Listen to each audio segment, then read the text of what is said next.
Hey everyone, it's Jonathan, and welcome to the first of a four-part series ranking all the animated films of 2024. This year is going to be a little different than last year. Actually, it's going to be pretty different than the way I've done it ever since the beginning of iHeart Animation. I started ranking the previous year's animation back when I first got into podcasting. The first year I did was 2018 with Sol Carlos, and the next year when Sol wasn't available, Katie Faber took over, and she and I have been doing it ever since. As you've probably noticed, we're well into the second half of the year. I normally try to make the animation ranking one of the first episodes of the year, and yes, that rarely works out either, but still, we usually end up at least somewhere in the middle, and this year we didn't make it at all, not even close. This year, neither Katie or I felt prepared enough. We usually have somewhere between 20 and 30 to rank, and neither of us had seen that many, and neither of us felt like we had time to go out and just binge a bunch of movies for the sake of one episode. Plus, Katie's already been taking a step back from podcasting to focus on her own art and animation anyway, so I decided that now is the perfect time to switch things up.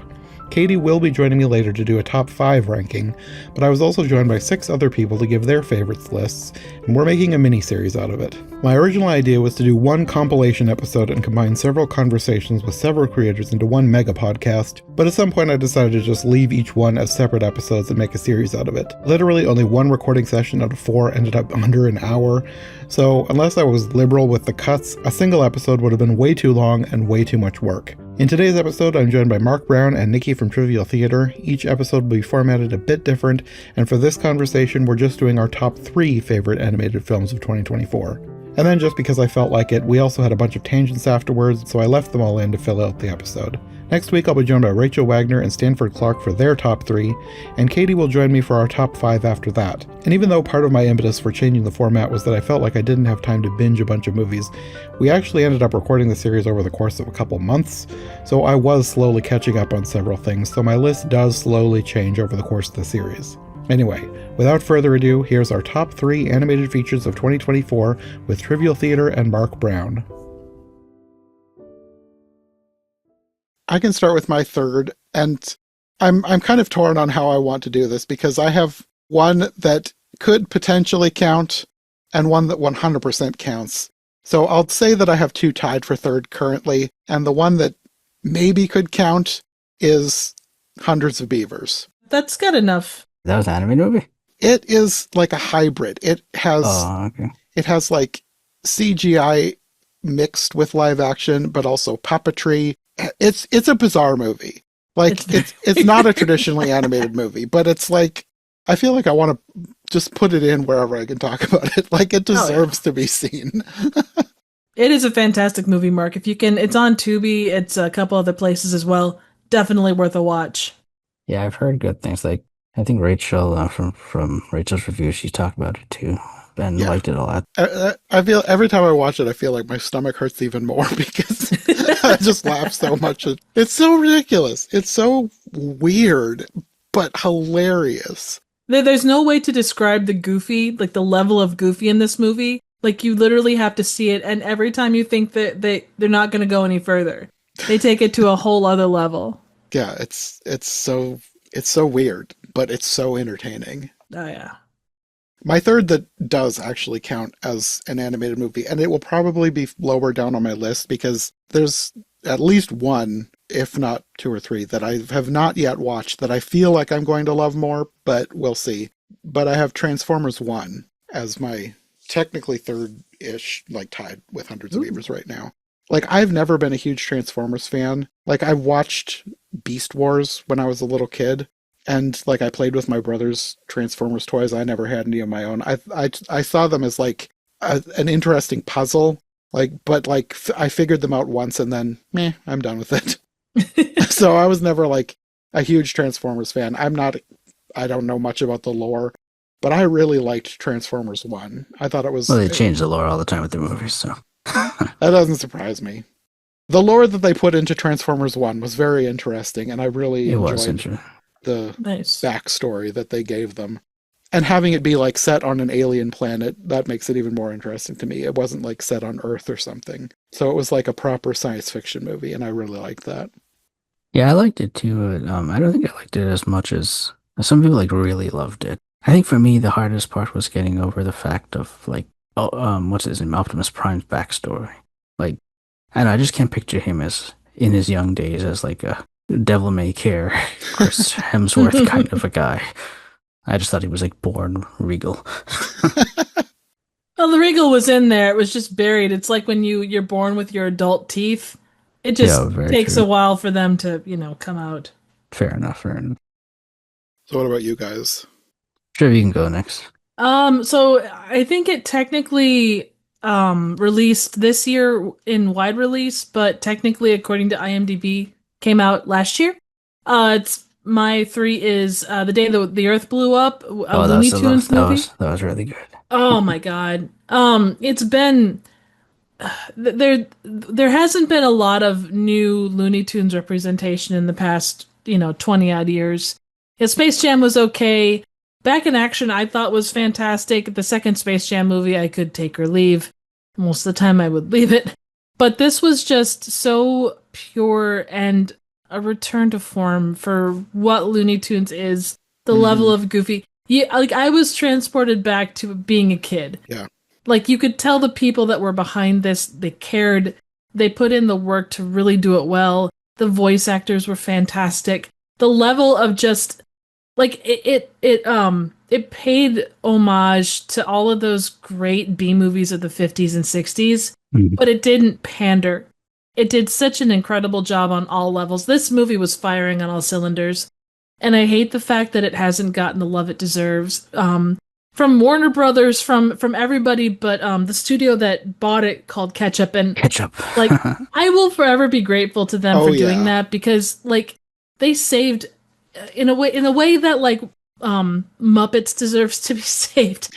They saved what is like I know it goes beyond the States, but it's an American cultural icon. It is such a part of anyone's childhood if you are of a certain age, and the fact that it doesn't get the love it deserves and respect that it deserves, I hate that. But this movie is so good on just it lives in the present, but it also lives in the 40s when it was at its height, and it just it's all the good stuff. And it's so like mind-boggling that this is only the first time we ever had a theatrically released, fully animated Looney Tunes film that was not a compilation. Yeah. Oh yeah. It never, Absolutely. ever has that ever happened. Yeah. And it's like, now we get it. Yeah. Right. And Bugs isn't even in it, but it's still great. Right. But I think they play and they always have. I mean, Daffy and Porky have always been. I always loved with them two. With them two together. Yeah. Like, But they play off each other well. Yeah, they do the whole straight man funny guy thing so well. And looking at other Looney Tunes stuff that's come out in the past past 10 years, they did do stuff with Daffy and Bugs, and it worked fine. But there is just something about this combination. These writers, Daffy and Porky work well, yeah. Yeah, they do. And it's, they, whether you're new to it or whether you're, old hat, it's great across the board. No, very much so, yeah. For my list, I wasn't including films that came out wide release this year, but if I did, that would definitely be my top three. I was kind of cheating. I apologize. No, that's fine. No. Like, it was made last year, so you're fine. I'm probably saving that for my 2025 ranking for me to actually talk about it. Fair. But as it currently stands for my 2025 list, another one that I am not going to talk about yet, but if somebody wants to include it, it's fine. Wallace and Gromit: Vegetables Fell. Those two are tied for me, at least for now, tied at number one for 2025 because they're so good. Those are my top two as well. Nice. So far. Yeah, the day the Earth blew up was amazing, like absolutely hilarious. I 100% agree. Woohoo! I would have had to fight you guys otherwise if you had not agreed. It's like, it actually sucked. The day the Earth blew up. All right, I'm on my way, Mark. I'm coming out the door. Oh no, hide! I've got a sledgehammer. It's a comedic sledgehammer, but it's still a sledgehammer. It will do the job. It will very much. So for me, I didn't rank them, so I'm trying to decide what number 3 is right now. Because I had 5 that I put like my 5 favorites, but to find number 3, I'm debating between 2, and it's either Inside Out 2 or Orion in the Dark. Orion in the Dark is a movie I forgot actually came out last year. because it I kind of need to came out to write that Netflix. down so I watch that before I do my final ranking. Because Yeah, I it haven't came out seen that one yet. because I think it came out in like February and it went straight to Netflix. It was a DreamWorks film that just went straight to Netflix, but I liked it a lot. But it was about a. Can we go into spoilers here or not really? If they're vague, maybe. Okay. Yeah. Yes. I mean, yeah. It was just about a kid named Orion who was scared of the dark, and then he's visited actually by darkness. I think it was, and he pretty much just tries to tell him how the dark isn't scared at all. And I loved everything about it except for one thing, which I won't say because I'll spoil it, but it has to do with near the ending. But there's one aspect of that that I don't like, and that's what kind of would have made it drop. But besides that, I thought it was a really good movie. So it's either that or Inside Out 2, which is again, it's a Pixar movie that's great as Pixar movies go. It's not. I don't think I like it more than the first one. The first one is like my second favorite Pixar movie of all time. So it's gonna be hard to top. But Inside Out 2, again, it's not in my like top five favorite Pixar films, but I thought it was pretty good. It was nice. I liked going back into Riley's mind and seeing those emotions again and seeing the new emotions, anxiety and Hmm. uh, ennui and well, the others. And I thought they did a good job with that. Yeah, that's my number two. I really liked it. Like I went in with very tempered expectations. Like I wanted it to be good, but I was prepared for it not to be because Yeah. it had been so long since the original that Mhm. it's like, did they make this to make money or did they make it because they had a good idea? Mm. Like you never know. Yeah. But they had a good idea and they executed it very well. No, I agree. Yeah, I was hesitant about it, like you said, like did they just make it a big money? But they put out something good. Yeah. But yeah, that's my number two because It's it's a good segue. yeah, it's really good. Like I was worried, like because the original is so good, but they pulled it out. They did a great job with it. My number two is an outside the box movie, Ryan's World, the movie, Titan Universe Adventure. I gotta look that one up. What's that called? Kidding. I am Ryan? 100. I am 100% Oh, okay. kidding. It's a YouTuber. It's this kid that Oh, Ryan's. Oh, I've heard of that Ryan's guy. Toys. Okay, Yeah, yeah. yeah. Apologies. That's my attempt at a joke. No, my number Oh two no, is it got me. Sure got me.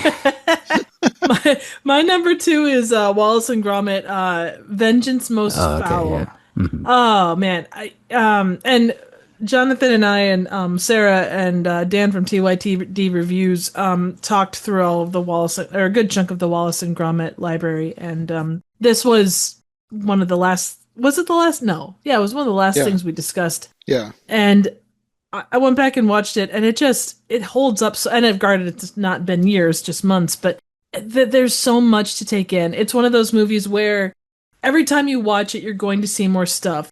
Be that background gags, be that something that's happening in front of you. It's done again with such love and affection for the property. It's fantastic. The stop motion is just next level. Aardman is just such a master of their craft. They are. I can't, and I'm not a terribly critical person when it comes to movies, but oh my god, for me it's damn near flawless in its the way that it goes about it, and it's like a warm cup of coffee and some cheese and a couple Cheese, crackers. Gromit. Wensleydale.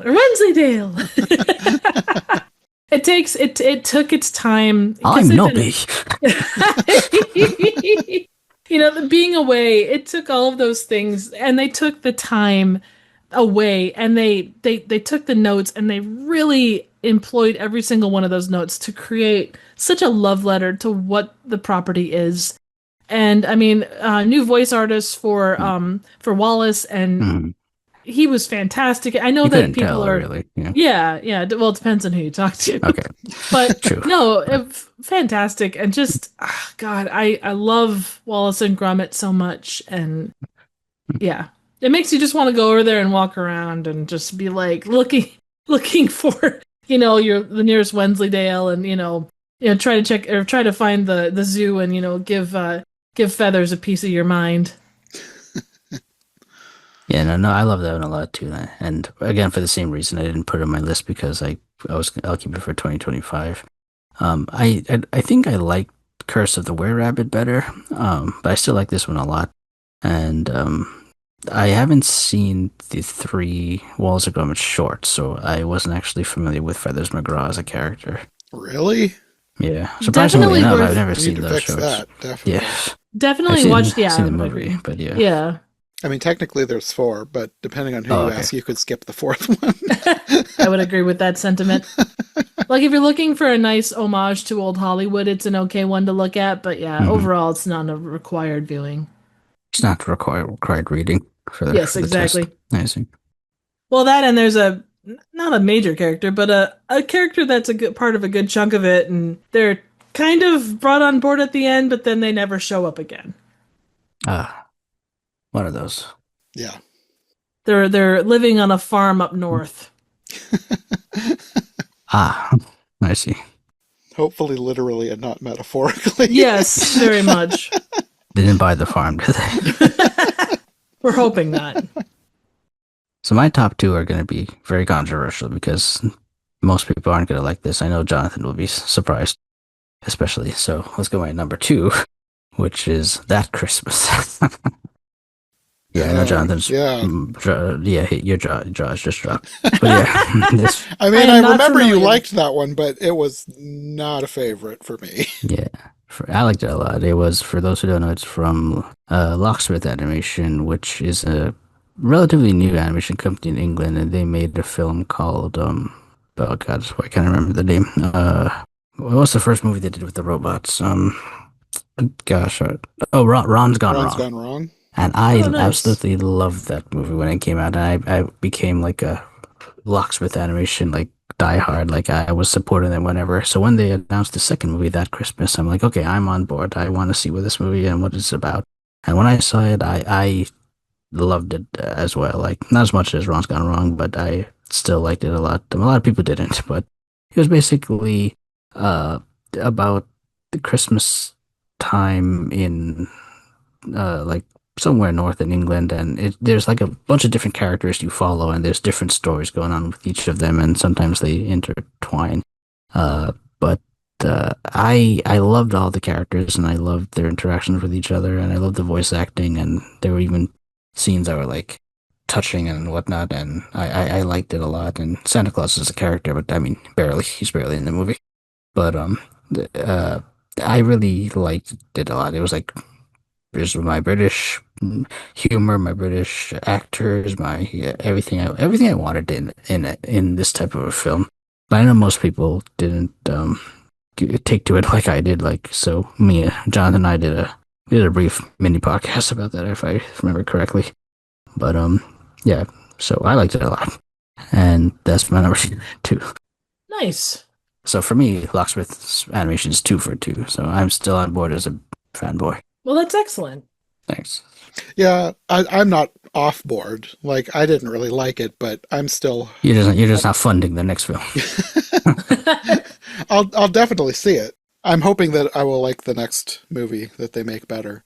I think they have potential. I just didn't care for That Christmas. Fair enough.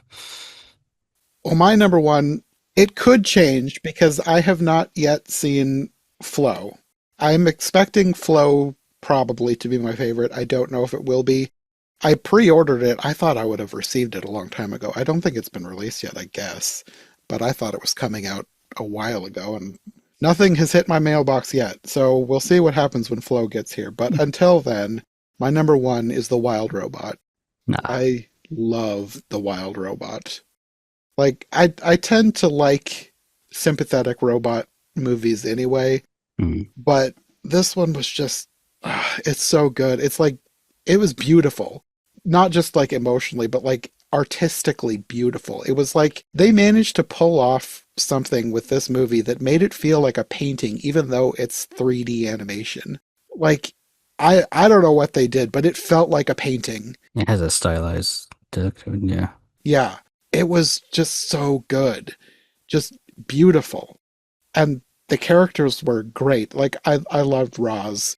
I love that part of it is I mean, it's not a zero dialogue movie, but for part of it, it sort of is a little bit.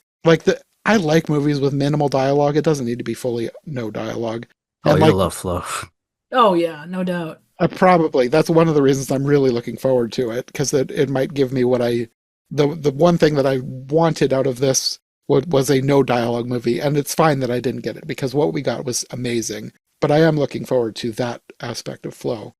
But yeah, the characters in this are great. Roz is a great character. I love her arc, like learning, I want to say humanity, but like there's no real humans. Like I guess there is part of it because like she was made by somebody, but like it's all animals and Roz.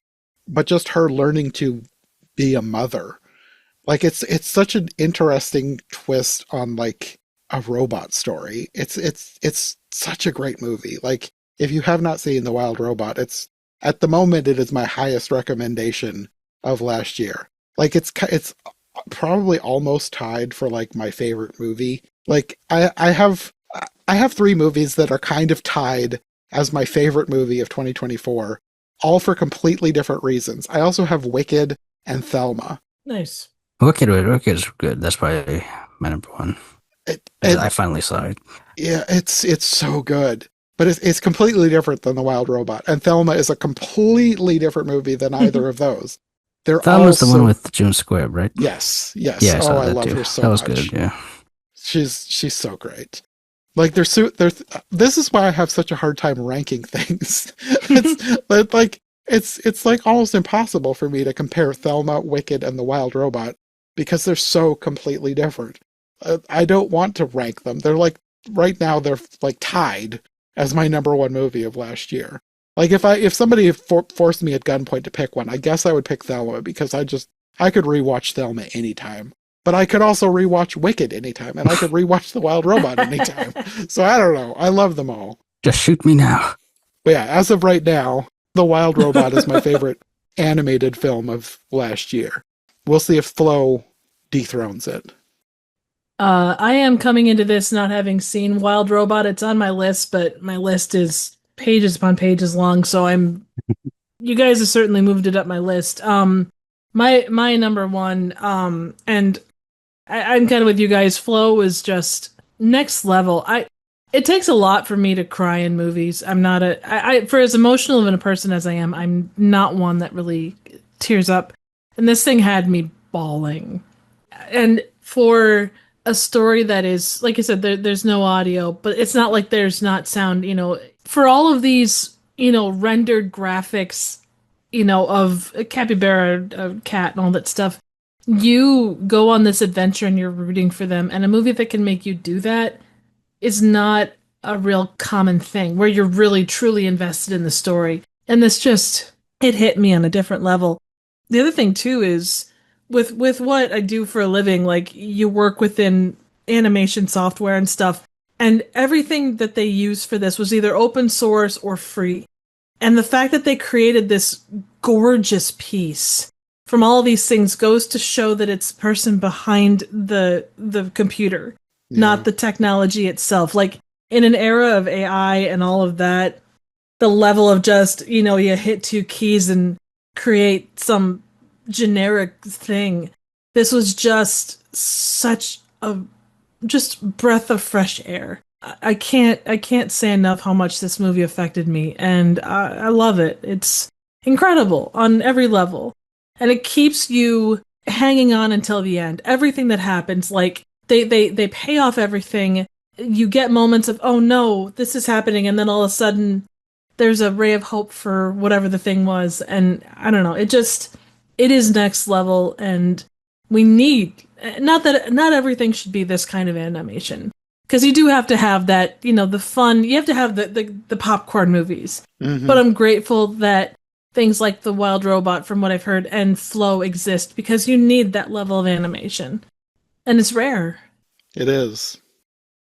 Well, what about you, Mark? What is your number one? So for my number one, it wasn't either Wild Robot or Flow. So I guess let me just save my thoughts on those movies before I get to my number one. The Wild Robot I liked a lot. I thought it was really good, and the animation was like you said, like a painting, and I like the characters and all that.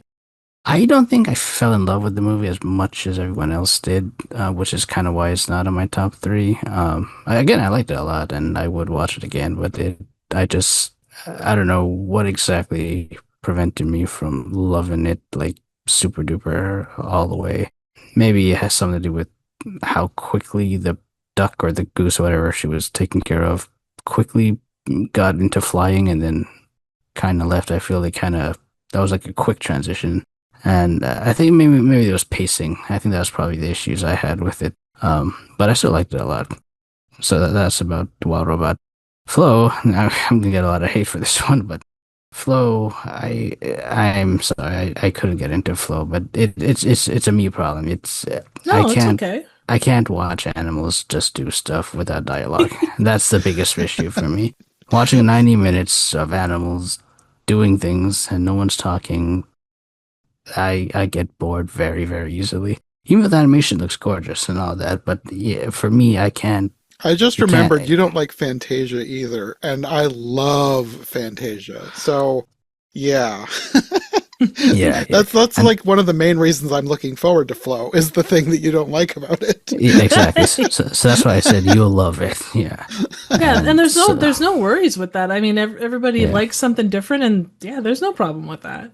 Like on my live action Disney blog, I don't do the documentaries that they did back in the day with the animal ones, but they've done a lot of animal movies that were pretty much wannabe documentaries, and those were the hardest ones for me to get through because it's just watching these animals do things, and most of the time there's no dialogue, and maybe I'm just not into animals like other people, but like I at least make them talk or something. You have to keep me occupied.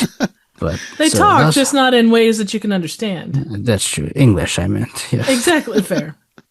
So yeah, that's my biggest problem with Flow, and that's why it's not on this. I'm sorry that No, God. it's gonna be on my like if I had those lists where you do like movies you love others don't or movies you don't love others do that would Flow would be on my list there because again I just get bored with it. But again, that's a me thing because I need some dialogue and I need more than animals just doing stuff without dialogue.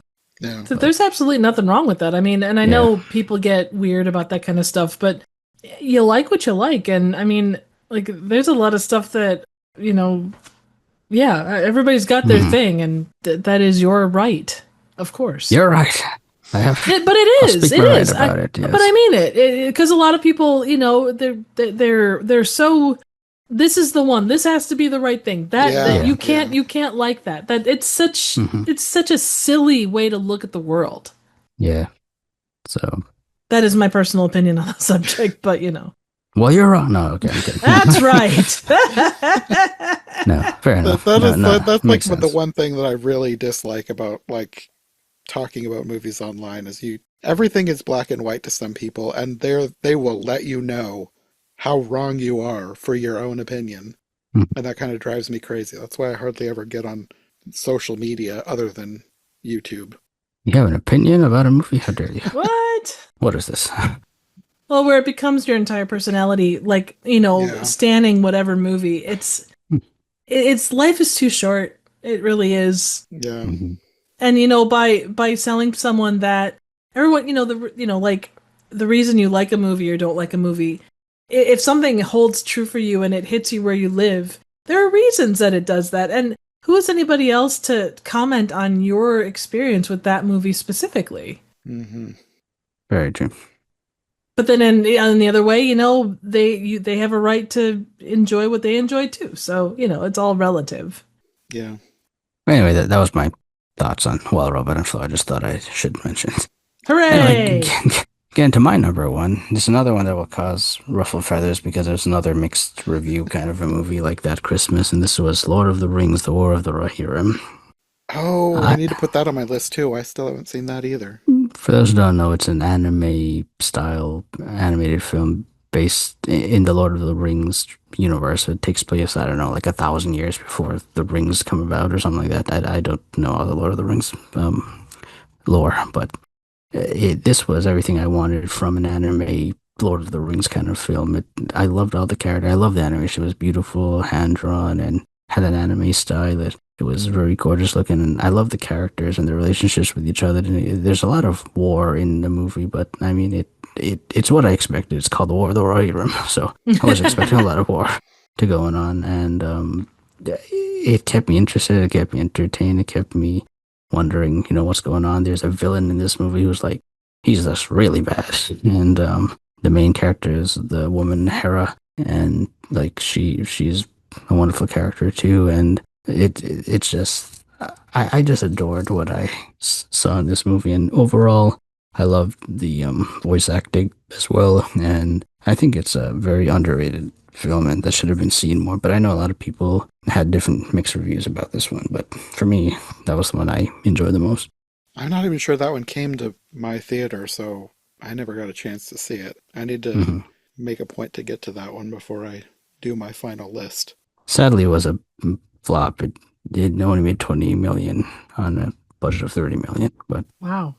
I wish it had it made more. Like we get more animated Lord of the Rings films. Like Yeah. bring it on. Like good ones, like not like Yeah. not the ones in the 70s. Wasn't a fan of. That's a very unique form of animation too. So Yeah, there's something about the animation style that made it stand out. Oh, it's Emma Thompson's daughter. She's the voice of the main character in this movie. oh, nice. Oh, I don't Yeah. think I knew that. I think this might be her first movie or one of her first movies. Huh. Interesting. Gaia Wise is her name. Well, I don't know how to pronounce it, but Gaia. Anyway, yeah, that was my number one. Okay. Well, we all had different movies. Hooray! One movie that that's on my want to see that I still haven't seen yet, but I'm very interested to know if it would make my top 3 is The Glass Worker. This is Pakistan's first animated film ever made, and they made it last year. yeah. And it has this like anime kind of look as well, but it looks really good and gorgeous, and that's my film that I haven't seen yet, but I would like to see. Nice. I should find that one too. I remember reading an article about that, but then I didn't hear anything about it. Yeah, I don't know if it got released in America yet. Oh, well, that would that would help. Yeah. Do you want to talk about animated films you hated? Let's see. I mean, if you have one that you want to mention. There's one that stands to mind. It's mostly animated. I don't like counting hybrids, but this one is pretty much like 90% animated, 10% live action, so I'm going to count it. And it's Saving Bikini Bottom, the Sandy Cheeks movie. Nice. Oh my gosh, was that bad? Like you had to go out of your way to make that movie as bad as it was. Like that was a skill, making that movie as bad as it was. Like I don't know. I like SpongeBob a lot, and just this like spin-off movie about Sandy Cheeks, which is fine. I have no problem with a spin-off movie about Sandy Cheeks, but this movie was just so bad, and it's hard to just. You have to see it just to see how bad this movie is. It's something really bad, and I just wanted to say that somewhere. So thanks for letting me say that. I usually try and watch at least a few bad movies to fill at the bottom of my list, because I always hate having mediocre movies at the bottom of my list, because like they don't deserve to be the worst, even if they're not amazing. So I always try and purposely watch some bad ones. So maybe I'll have to watch that one. Because, like, I was interested in that just because, like, I haven't watched SpongeBob in ages, but I loved SpongeBob back in the day. Mm-hmm. So, like, I was kind of interested in a Sandy Cheeks spinoff, but then I started hearing people talking about how bad it was. Yes. So, gosh, was it like Plankton? Have you seen Plankton the movie yet? No, that one I heard was good. That was better. I don't know if I would go as far as good, but it definitely was better than Sandy Cheeks movie. Which is not a hard bar to, It's a low bar. reach. It's a low bar, yeah. Well, we'll see what turns out to be the actual worst, because I'm also planning on watching the Megamind sequel, which I heard was... Oh, A yeah. train I wreck. didn't see that, but yeah, you're right. That'll be a hard one. It's one of those things where it's like, I've waited so many years for a sequel to Megamind. I loved Megamind. Like, back when Megamind and Despicable Me came out, like, Megamind was my favorite. Like, Despicable Me was fine, but Megamind was so good. I only recently realized they came out the same year. I Really? realized that before, yeah. Yeah, that happens with a lot of things. Like, Mhm. you not that it's only two, but like you get years where like it's a weird coincidence, maybe coincidence, like not a coincidence exactly, probably, but like Bug's Life and Ants. Yeah. But then a few years ago, there was like 3 or 4 Abominable Snowman and or Yeti movies all at the same time. There's a word for it. Like I know there was a Wikipedia article about it. It was like movies that were like similar in theme that were released like the same year or like not long after each other. Like The Illusion and The Prestige came out the same year, and they both Armageddon and Deep Impact. Armageddon. Yeah. So like yeah, there's a word for them, but I can't think of it right now. It's palindrome, kinda. Something like that. That feels like it would be a good topic for a podcast. Like not like a one episode, but like a podcast series. Like not that I'm going to do it because I don't have time to do something like that. But like if You got somebody enough wanted stuff. to, Yeah. Just gonna say, that would be an interesting thing to explore. Movies that were released around the same time that were very similar to each other. well, and I imagine two people shop around ideas and like, you know, an idea is pitched and then they leave and then they go, I didn't like that, but what if we took that idea and did this? Twin films, that's the word they're called. They're called twin films. There's a yeah. there's a Wikipedia article about them. There's a Wikipedia article about everything. Yes, if you search twin films on Wikipedia, you'll see a good list. Carnosaur and Jurassic Park. Well, Carnosaur was such a low budget, but no, absolutely. Oh, there's Young Mr. Lincoln and Mr. Lincoln in Illinois. Now that's just exciting.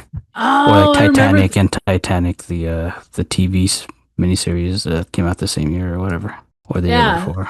Have you guys ever seen The Great Race from '65? You've I literally was just thinking about that the other day because you've mentioned it multiple times on different podcasts. And I saw something about it either earlier today or yesterday, and I was like, I should do a podcast on that because like it keeps coming up, it keeps showing up. It's like the universe is telling me I should watch it. Oh, it's so funny. It's basically, so back obviously early 20th century, you had a lot of people doing, you know, big races with automobiles to see how far they could push them. And this was a fictionalized account of kind of like that trend. And people left from, I think, New York, and then they had to go to Paris, but they had to go the long way around. But it was, the guy's name, Tony Curtis, Natalie Wood, Jack Lemmon, who's the guy that played Columbo? Peter Falk. Peter Falk, excuse me, just one more thing. The cast is fantastic. It's kind of live action cartoon. It has one of my favorite scenes in all of movie history. They go to this kingdom and they get into this massive pie fight. And Tony Curtis plays this kind of like idealized Rudolph Valentino type, you know, romantic lead, perfect in every way. And he walks through this entire pie fight and does not get a single drop of pie on him. And it's hilarious. He's talking to the love interest and trying to like make up with her, and pies are flying left and right. I can't imagine the amount of takes to get it right. Wow. Yeah, no, it's definitely on my list to see. I've seen It's a Mad, Mad, Mad, Mad World. Oh, that's awesome too. It reminds me of that, but I know it's not the same thing. And well, it's in that goofy realm though. Like it does so much slapstick. Also stars Peter Falk. Yeah, and those magnificent men in their flying machines, or whatever it's called. Yep, and those two, like you said, the twinning movies. That one and Great Race were twinned. Oh, okay, I see. What was it twinned with? Those magnificent men in their flying machines and the Great Race. For my money, the Great Race is better, but I'm biased because I really like Tony Curtis. I've only seen Those Magnificent Men once, but it was like years ago, and I didn't like it then, but like I was really young, so like I feel like I need to see it again. I don't remember much. It's okay. It's not a bad movie by any stretch, but for me, like I say, I just really love the Great Race. So, not that it's necessarily a better movie overall, but I think it just does a better job with it. No, definitely, it's on my list. Woohoo! I definitely don't have time right now, but do you guys want to do a podcast on that at some point? Yeah, The Great Race. Yeah, I'd be game. Any chance to talk about that movie and that scene specifically, because it is hilarious. Oh, Blake Edwards directed it. Huh. Interesting. And there's a classic line, "Push the button, Max!" And man, there's a lot more twinned movies than I realized there were. Yeah, this list is like comprehensive. Yeah, I guess Mission to Mars and Red Planet I had known of. Bring It On and Sugar and Spice. Then there's Happy Feet and Surf's Up. Oh yeah, sliding doors and Run Lola Run. Maybe this could be like something I do very occasionally on every version ever, because that's, I mean, sort of within the same realm. Every version ever of the same topic. I did have to laugh. Mirror, Carnosaur- Mirror, and Snow White I and was the Huntsman. just Yeah, looking at that, 'cause absolutely. we already talked about doing Mirror, Mirror, and Snow White and the Huntsman, which that'll be after I get through Christmas in July. We need to schedule those, but Jobs and Steve Jobs. Olympus Has Fallen and White House Down.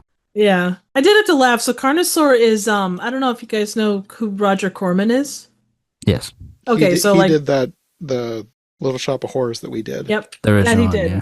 Yep, exactly. Like schlocky movie, God. But the fact that they're comparing, and I understand they came out at the same time, but the Mhm. fact that they're comparing Carnosaur, which he did, to Jurassic Park is absolutely hilarious to me. I didn't realize he directed I didn't Carnosaur. know he did Carnosaur. He haven't might have seen it. He I might have just- been a it's- producer on it. He was. Okay. He was. Is it he was funny? the producer. I thought it was a horror movie. It's a horror movie, but it's very schlocky in its Okay. approach, and it's more like unintentionally schlocky because the budget is low given what they did. Yeah, it looks like he was a producer of some sort. Yeah. I apologize, but yeah, he had Yeah. like his fingers are all over these kind of movies. So the man knew how to stretch a dollar, though. I never saw Carnosaur. It's cute. The sequels are interesting, but not quite as good as the original. There's more than one. Whoa. There's like 3 or 4. Let me check quick. I'm looking at the Wikipedia page. It sounds like he put it into production after he found out Jurassic Park was going Yeah. to production. So Carnosaur is basically a mockbuster. Oh yeah.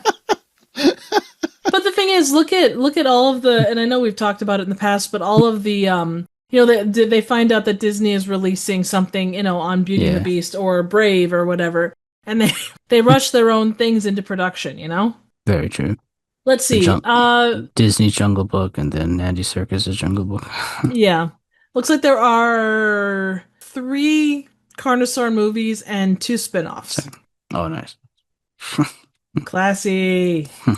And some of these are really stretches. Like they have Piece by Piece and Better Man. Like they say they're both musical biopics about artists with the last name Williams. Depicted it in an unorthodox fashion. Piece by Piece is Lego, and Better Man they portray him as a chimpanzee. So I mean, I feel that's kind of stretching it a little bit. Well, they've got I will- Hamlet and 10 Things I Hate About You, which 10 Things I Hate About You is based off of. I don't remember which one that's Is it based As I off Like It? Yes. One of those. The fact that it's, yes, technically both sort of Shakespeare. Well, obviously Hamlet is Shakespeare, Yeah. but not quite the same thing. So, Because they're modern adaptations. Okay, that's why they put Mhm. them here. yeah. I really enjoyed that movie when I was like in like whenever, high school, college, or whatever.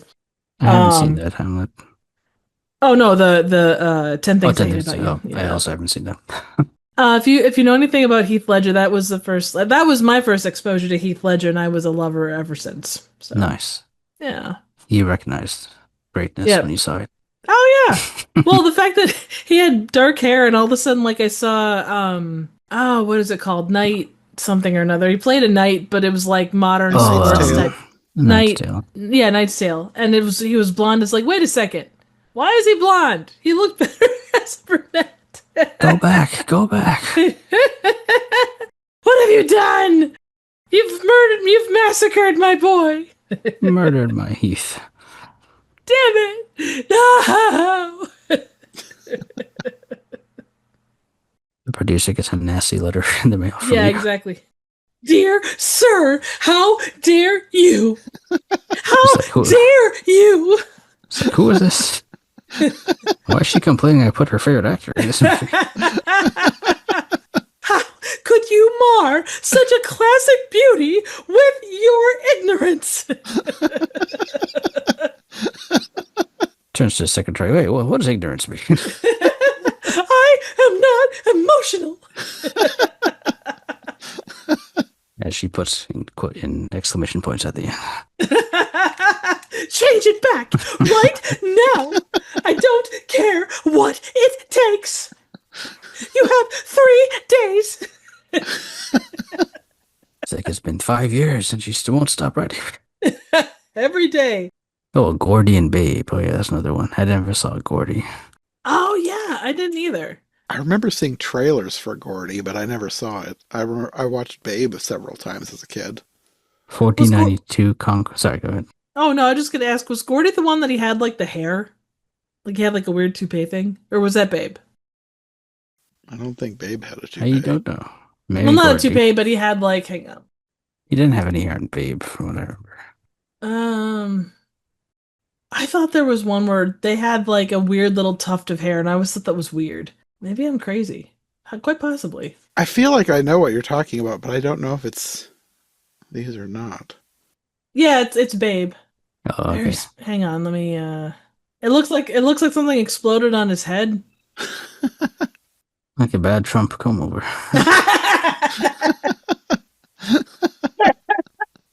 That needs to be a little longer for it to be able to be a comb over. But understood. It's a bad one. Yeah, it's awful. It's not what you'd call, good. I need to watch those again. I don't know what it was, but Babe Pig in the City, I remember there was something in it that freaked me out. Well, there's a lot in that movie that's kind of creepy. The one I remember most is Babe, but I remember watching Babe Pig in the City, and there was something in it that, I don't know, there was something in it that freaked me out. I don't remember what it was. Same with All Dogs Go to Heaven. I watched that once. I had nightmares, and I don't remember what they were. I just remember I never wanted to see that movie again. I mean, it's a Pink hard... Watch Alligator. Isn't that a Don Bluth movie? Yeah. Yeah.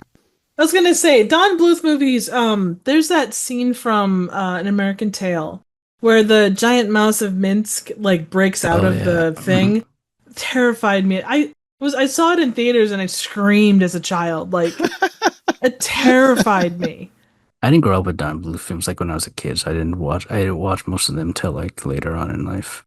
No. You wonder why a lot of 80s kids are screwed up? Yeah, he's and I mean that mostly jokingly, but like you look at some of the media that we were exposed to, and yeah, there's some scary stuff in those. I mean, anything from the Secret of Nim, like the rat from that, the Nicodemus, when he first he started, or was it the owl that moves and he creaks and he's got all the spider or the cobwebs on him. His head flips around and he looks at you, piercing eyes.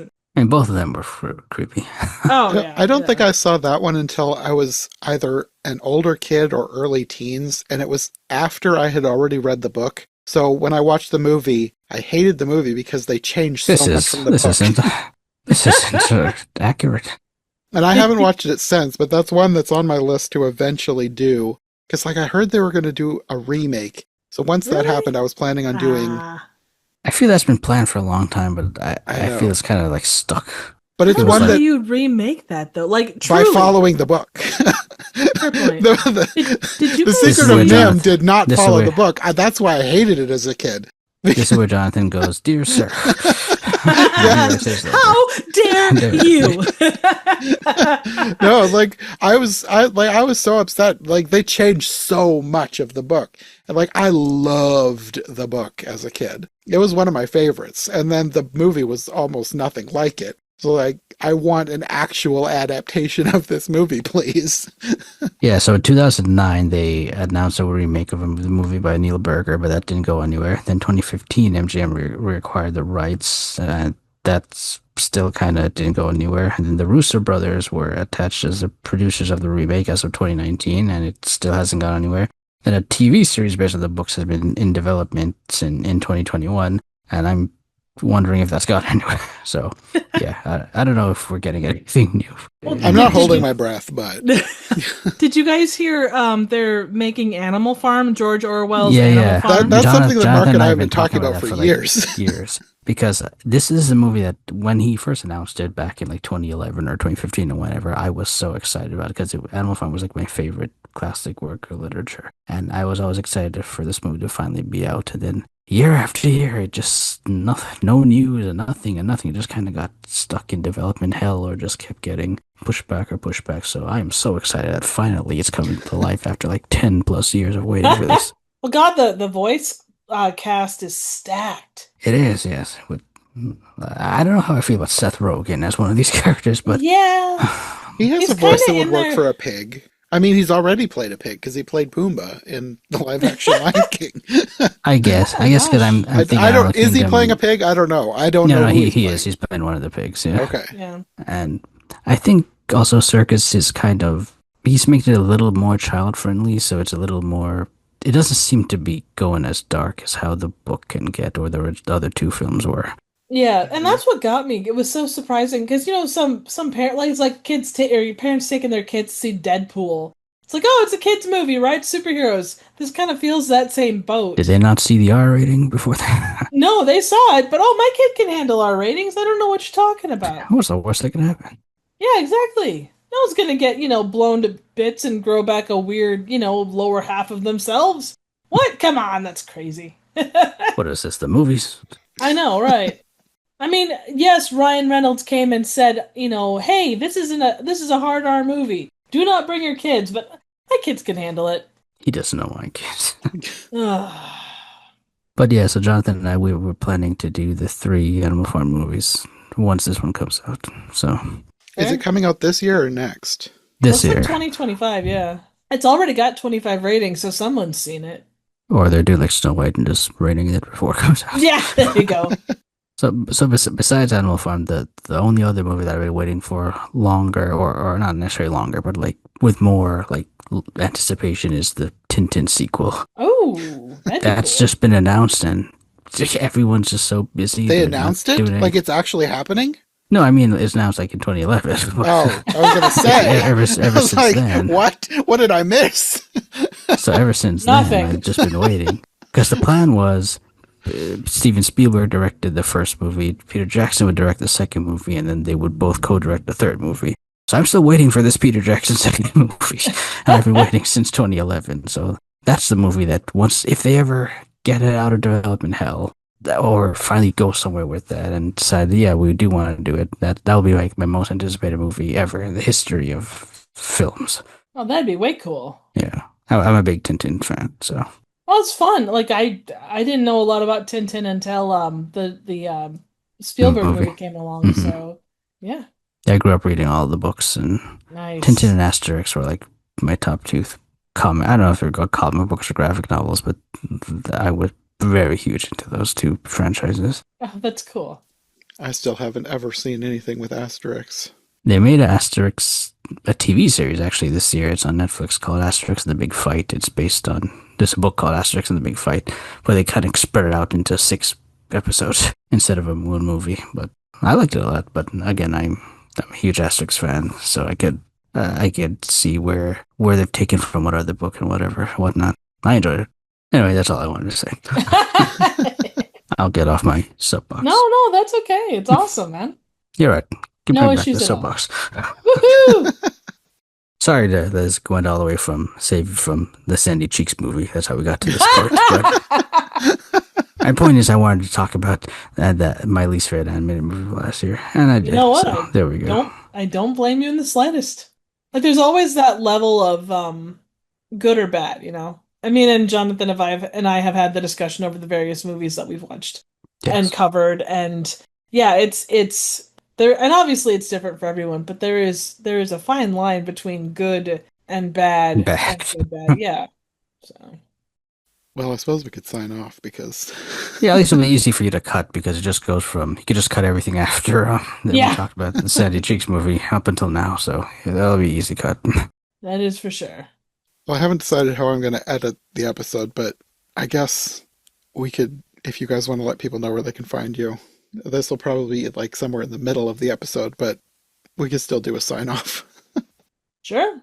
Nikki, If you're looking for random, obscure, or straight up bad movies, you can find me on YouTube at Trivial Theater. I always have something new, so make sure you stop by. and Mark.